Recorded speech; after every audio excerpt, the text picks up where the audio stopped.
আমার মায়ের একটা ছোট্ট ডান্স গ্রুপ আছে যার নাম ষড়রিপু।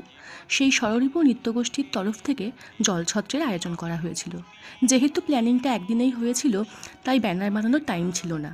আগের একটা পুরনো ব্যানারেই কাগজ চিঠি আমি লিখে নিয়েছিলাম।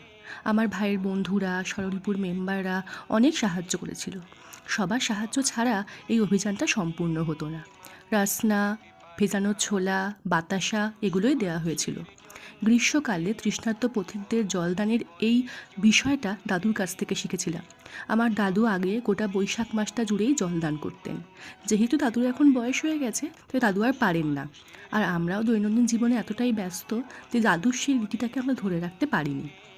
যেহেতু জলছত্রের অভিযানটা শনিবার দিন ছিল, সেজন্য রাস্তায় অনেক ভিড় ছিল, কারণ শনিবার দিন আমাদের এখানে হাটবার। জল খাওয়ার পর তৃষ্ণার্ত পথিকদের যে মুখের হাসিটা আমরা দেখেছিলাম, সেটাই আমাদের কাছে অনেকটা বড় পাওয়া ছিল। আর বয়স্ক মানুষেরা মাথায় হাত দিয়ে যেভাবে আশীর্বাদ করছিলেন, সেটাই আমাদের কাছে চরম প্রাপ্তি, চরম পাওয়া। বলতে খুবই ভালো লাগছে যে আমাদের পুরো প্রোগ্রামটা 1.5 থেকে 2 ঘন্টার মধ্যেই শেষ হয়ে গিয়েছিল। আমরা প্রায় 1100 থেকে 1200 মতো গ্লাস সার্ভ করেছিলাম।